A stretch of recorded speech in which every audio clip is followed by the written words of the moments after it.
The broken feminine spirit, when it comes to motherhood, is so complex that I have repeatedly recorded this in so many times because the many shades of the broken feminine spirit, when we see it from the angle of the mother, it branches off and it goes into so many varying degrees.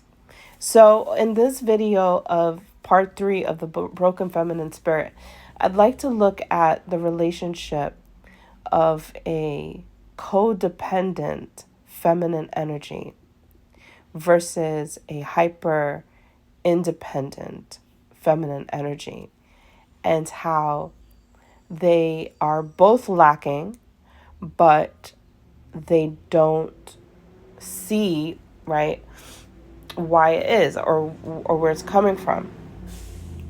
Quite often, hyper independent and codependent can be similar and chose the other path. So, for example, a young feminine child is attached to her mother and the mom has to work, and so didn't really learn how to deal with that detachment well. That can lead to codependent or hyper independent right away. The mother, depending on how she handled it, may have just abandoned the child and created the child to choose hyper independence because of survival. Just the survival kicks in. Okay, but the mother can also abandon the codependent child, and the codependent child seeks to attach itself to anything.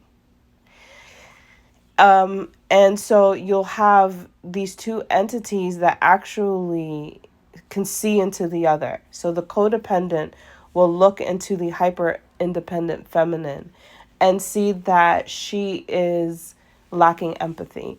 Like she doesn't have a sense of empathy. And then the hyper independent feminine will look into the codependent feminine and see that she lacks resolution. So hyper independent takes on more masculinity and alpha female tendencies, which is, I'm not going to say that it's wrong. It's just, it is what it is. She takes on more of a masculine state. This could be in her physicality, so she is physically stronger. It could be in her mind, so that she is just always thinking about what needs to be done, having a plan. Or it could also be in her emotions, in which she kind of cuts them off or channels them, to give her outcomes, quick outcomes. The codependent becomes an empty vessel. And the difference between them is like a codependent will just not take care of themselves. They won't wash their hair. They won't do anything for themselves. They are nothing without someone to latch onto, right? And both of these outcomes can come from abandonment. This is why in breaking down the wounded feminine spirit, the broken feminine spirit in relation to the mother would probably be various videos. Because the mother could be very kind, warm, and loving, and these outcomes could still happen.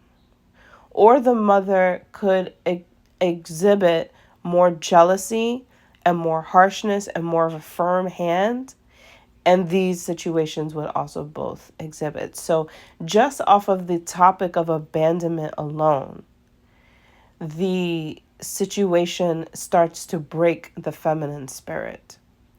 The feminine spirit does not do well with abandonment, and has to either go all the way beta, in which she kind of disassociates and withers away, can have incredible psychic intuition, but it doesn't really take her anywhere. She's kind of just like in her head, or in another place. Where the hyper independent moves like in her most extreme, because a lot of you might be like, that's not me, but in her most extreme, she can move like Cruella de Vil, right? And then she could also move like she's Wonder Woman. She could be either one, because she obtains the idea that she has to take care of herself. So by any means necessary, she could have this Cruella de Vil personality, right? Where it's kind of like, even the innocence is really what I'm trying to get here. The innocent, the like she is broken away from her own innocence, therefore can't see it in another, right? Can't see it in another. It can't see the innocence in others, therefore also cut off from children. Okay, and then you have the superhero, which is a hyper independent, hyper vigilante, right? Who is is right next to Cruella, but instead of the Cruella archetype, she's more connected to her superpower, and she's here to save the day. She's here to save everyone. And sometimes that even comes from a level of self-sacrifice. If you put the two together, in fact, I'm going to talk about this conversation that I saw the other day, because these two showed up in a conversation, and I was sitting here like, what is this tension between them? And what is the universe trying to show me about the feminine spirit? And it was a topic on sexual pleasure and hormonal health. And the codependent person is going to always fight and get people to empathize and maybe even sympathize with them. They want people to see them for their humanness and their innocence, because when they experienced abandonment, they became an empty vessel and felt they became devoured. So they felt the negativity of that abandonment, and it completely consumed them, right? So they can't do anything without anyone, this codependent. This is where you get a lot of anxious attachment too. So in this live, the codependent was trying to explain like why it's hard for her to feel sexy again, and why it's hard for her to be attracted to her partner. And she's saying that she just had a baby, and she's saying, I am 5 months postpartum and I still haven't had sex yet, and I just don't feel good. I know that I should, but I don't feel good, right? That's the codependent, the empty vessel energy that was abandoned and became devoured by the abandonment. Versus the hyper independent, who was in the same live, the same discussion, and she was adamant about the fact that, well, when she had a child, she couldn't wait to have sex after having that child, and she was able to bounce back easier, and knew about hormonal health. So the hyper independent, right, seems to lack empathy, right? Lacks empathy, right? Because remember, the hyper independent, especially if she chooses her Cruella de Vil archetype, she may even still look like, she's not a malicious person, but you'll see that the archetype shows up because she can't relate empathetically to the innocence and purity of someone. She just doesn't get it. She's lived her life of expectations and having to meet those expectations without any help. And so she's completely cut off from relating to this woman who is struggling in her postpartum. It's just, oh, well, I didn't have that problem, so why do you? And and to the faraway eye, the hyper independent woman is definitely way more encouraged in society than the codependent woman. The hyper independent woman, though, is still a mask and still a broken feminine spirit. She has a complete armor of masculinity on her.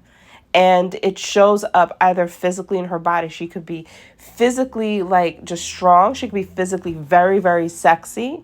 or she could be physically big. All three of those outcomes are masculinity as an armor on her body. And it's not wrong. It's just it is what it is. Some of us, it's so ingrained, it's passed on. We adapt the same body types from our ancestors, from our great grands. So it's not just this one person in this life, it's what's passed on in the practice of that, right? So anyway, in this discussion, the codependent seems to lack her ability to resolve, right? The hyper independent easily resolves, whether she's Cruella de Vil archetype or the Superwoman, Wonder Woman archetype. Either way, they know how to resolve, but the codependent lacks resolve, right? And that's the issue. The codependent, was devoured in their abandonment, so they lack resolve. And so when these two come together, the hyper independent will always look more like, yeah, that's who I want to be, and is the more appealing, even though they both share the same feminine spirit of abandonment. Both experienced it and responded to it in different ways. Now, why does the hyper independent woman look so good? That's my question. I mean, it was my question when I was watching it, but I've come to some analytical conclusions, and it's because society, right, utilizes feminine energy, specifically her sacral energy. And so a codependent woman is completely useless to society. But a hyper independent woman, even in her broken feminine spirit, can be utilized. So this takes me off into another branch of the hyper independent path. And it's not everyone's path. Like I said, there are so many varying degrees, because we're talking about femininity here, and it is not ever, just linear. But one reason that I've concluded after this week of contemplation about this topic is that the mother, right, can quite often exhibit putting men on a pedestal. And depending on the situation, the man is on the pedestal because he has the money he's supposed to provide, so he's on a pedestal, right? Or sometimes it's not of a great nature. He's just on a pedestal because society put men on that pedestal. And so the hyper independent woman is the best one to impress the man on the pedestal. Phallus worship, if one could say. So the hyper independent woman, whether she realizes it or not, right, can be that Wonder Woman people pleaser, and she's always doing to keep everyone in front of her, right? And because, especially that Wonder Woman archetype, I definitely see it.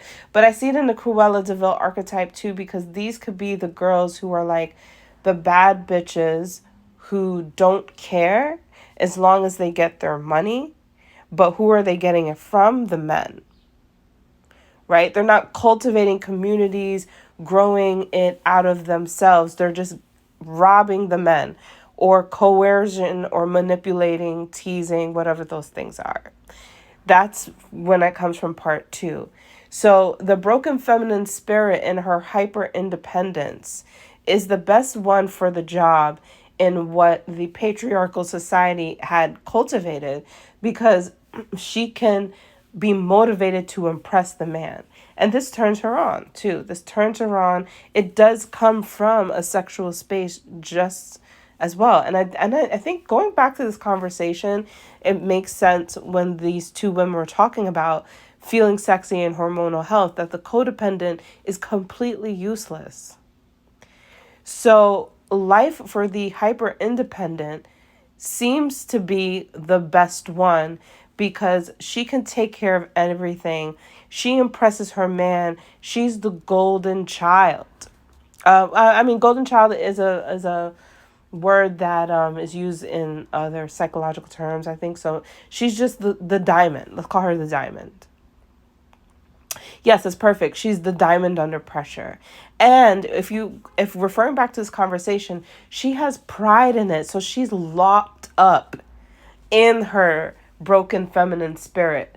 And on top of that, there's this beautiful layer of pride that pride sinks its teeth more into her and allows her to believe that there is nothing broken if she can have it all and do it all for herself. If she can, save everyone or rob all these men and not care, it doesn't matter. Like, that's the hyper independent energy. And this is fueled by the need to impress the man. Now, this is the one thing that the codependent may have, but a lot of codependents are free from that need. Because they're useless, they can't even impress men. They can't impress women. They can't impress anybody. So sometimes a codependent will get locked up into a manipulative situation. But the codependent will also just not be in anything because they are so much empty. So this is my take on this, and what I touched on for this is the experience of abandonment. And unfortunately, this is happening because of the system that the mother is in, where the mother is fueled to work, so she abandons her kids, fueled to do other things in avoidance of kids because she didn't really want them, but her too led a path of putting men on a pedestal and ended up there, right? So these abandonment reasons are coming from a mother who also is a victim of it, but didn't recognize that she needed to acknowledge that she has the tendency to abandon because of these things. It's a very powerful mother who recognizing where she'll have that tendency. Okay? And so you create these archetypes of the broken feminine spirit that is trying to learn how to adapt to life, right? And the codependent desperately needs anybody, right? And the hyper independent desperately needs to impress anybody. And so we get these two archetypes fighting each other in this life and not realizing that they're both, the opposite end. So that's my take on this so far. I'd like to see what you guys think. I would like to talk in the next one on a more specific case of jealous mothers. But I didn't touch on that because I wanted to hit abandonment first, because abandonment and jealousy don't always come together, right? You can have a mother who wants the best for her kids, but still abandons them because she just really doesn't realize that she emotionally abandons them, right? She shuts down their emotions, or she physically abandons them, right? But I do want to touch on jealous mothers, and I want to touch on the laughing mother, right? Because that's a really big one that I want to talk about. And the laughing mother and the jealous mother they can sometimes be the same, but the jealous mother isn't always laughing, right? But the laughing mother can be jealous or can be something else. So my theory on the laughing mother, real quick, just so I remember to touch on this, is the difference between a mother who is creating a codependent relationship, a laughing mother who sees her child as an infant, the cute infant mother, the enmeshed mother of her daughter who sees her as cute.